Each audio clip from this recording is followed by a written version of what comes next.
Energy policy. Biden seems to have one, and it's like many of his other policies. It puts America last. First thing he did when he took office at the beginning of last year was cave into the woke lefties and halted the Keystone Pipeline. Horrible move, bad idea, costly mistake. Tens of thousands of high-paying American jobs were thrown out the window. For what reason? To appease the lefty mob. Then this administration didn't grant any new drilling leases on federal lands and wouldn't okay offshore drilling. So let's take a step back. Those of us who are old enough to remember the gas lines and skyrocketing fuel costs in the 1970s. The U.S., BC back then, the U.S. consumed far more energy than we produced.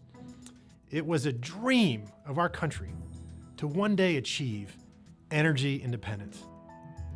But in all honesty, it was viewed at the time even more like a pipe dream.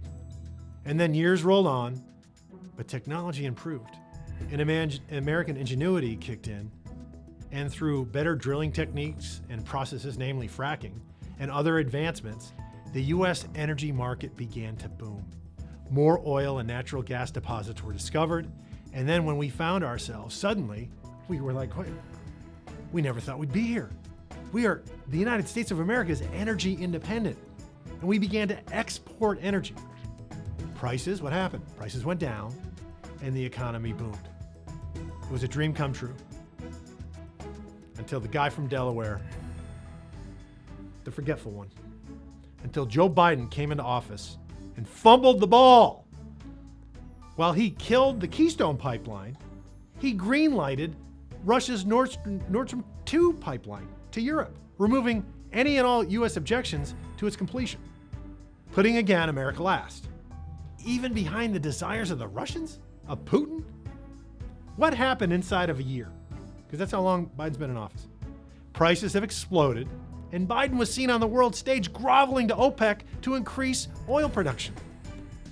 He was projecting weakness and not strength. I spoke personally with former Secretary of State Mike Pompeo about his diplomatic efforts the world over.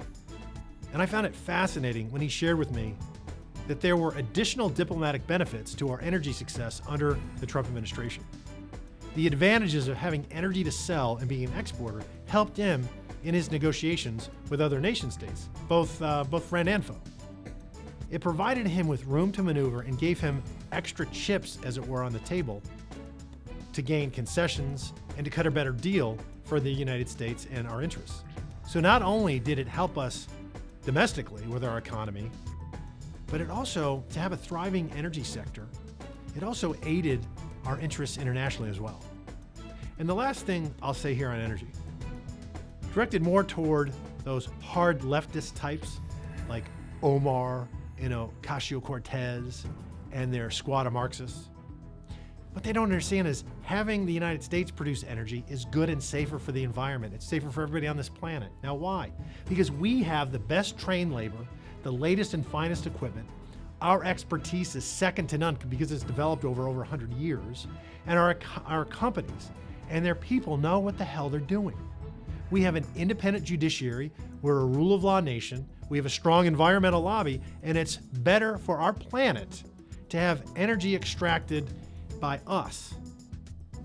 We do it better, we do it cleaner, we do it safer than anyone else. We've dramatically increased production over the last 20 years, but we're also the world leader in reducing emissions.